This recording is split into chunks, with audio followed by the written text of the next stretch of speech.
जय माता दी माता रानी सबका कल्याण करे, सबकी झोली खुशियों से भरे। सर्व मंगल मांगले शिवे सर्वाद साधिके, शरणे त्र्यंबिके गौरी नारायणी नमस्तुते। आज का मेरा टॉपिक है वैज्ञानिक आधार।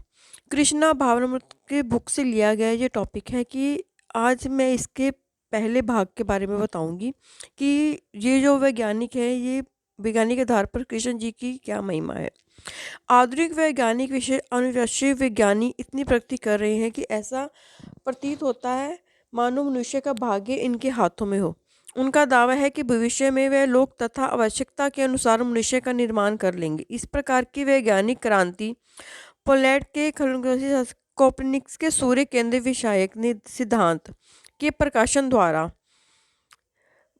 Book history of the physical sciences में लिखते हैं। चूंकि विज्ञान द्वारा प्रकृति जगत का ज्ञान संभव था, अतः विज्ञान द्वारा ये भी संभव था कि मनुष्य अपनी आवश्यकता अनुसार जगत के परिवर्तित कर सके और इस प्रकार अपनी प्रकृति को सुधार सके। ऐसी स्थिति में मनुष्य की प्रगति का दायित्व मनुष्य पर ही था, भगवान पर नहीं। भगवान ने इस विश्व की रचना की ताकि मनुष्य कुछ विशिष्ट प्रकृति नियमों का पालन कर सके। इन नियमों का अनुशासन मनुष्यों ने किया, अतः वे व्यक्तिगत भाव से अलावा भगवान को कोई विशिष्ट आवश्यकता नहीं थी।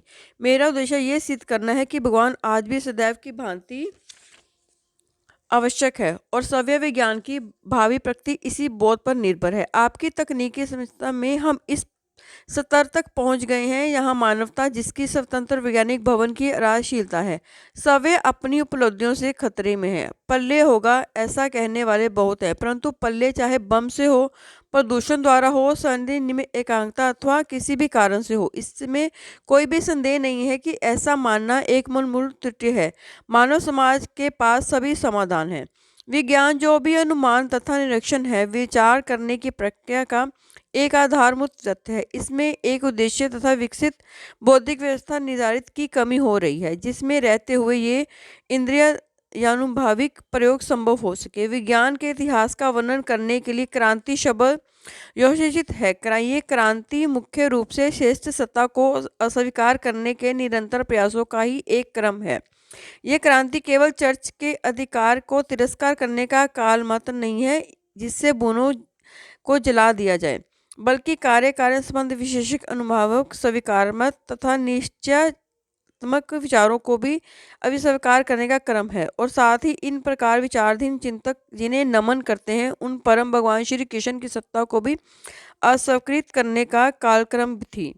यहाँ इस विरोध के विकास की काल सीमा निर्धारित करने की कोई आवश्यकता नहीं है। आवश्यकता बात तो ये है कि एक बार ये आरंभ हुआ कि कोई भी इसे रोक ना सका। ये पुस्तिका विशेष रूप से हमारे वैज्ञानिक मित्रों के निर्धारित की चेतना को अति चेतन केंद्रित करने के लिए हमें परम वैज्ञानिक श्री कृष्ण को स्थापित करना चाहिए, ये जानते हुए कि वह सभी कार्यकलापों का मूलभूत केंद्र बिंदु हैं। एक मुख्य केंद्र के चारों ओर संख्या के से केंद्रवृत्त हो सकते हैं। इसी प्रकार सभी वैज्ञानिक, दार्शनिक, व्यापारिक नेता इत्यादि कृष्ण को अपने सभी कार्यकलापों का केंद्र बनाकर कृष्ण भावनामृत में नियोजित हो रहे हैं। कृष्णा भावनामृत को परम भगवान से हमारे नित्य संबंध, भगवत धाम जाने के जीवन के परम लक्ष्य का आध्यात्मिक जगत में जाने की प्रक्रिया के रूप में परिभाषित किया जा सकता है। शून्य यदि अकेला रहे तो इसका कोई मूल्य नहीं, परंतु यदि इसके एक इकाई लगा दी जाए तो ये 10 बन जाएगा। इसी प्रकार जब हम किसी कार्यक्रम में कृष्ण को समावेशित नहीं कर किया तब तक सभी कार्यक्रम व्यर्थ हैं। अतः हम समझ सकते हैं कि कृष्ण विज्ञान की एकमात्र यथार्थ विज्ञान है जिसे सीखना चाहिए और अभ्यास भी करना चाहिए।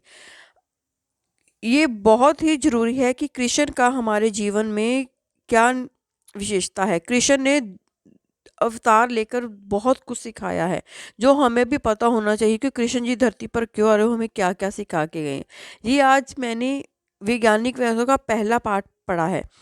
धीरे धीरे मैं आपको और भी कृष्ण की वैज्ञानिक वृत्तियों के बारे में बताऊंगी, ताकि अगर हम किसी बात को ना जान सके तो इस बुक के माध्यम से मैं आपको बता सकूंगी।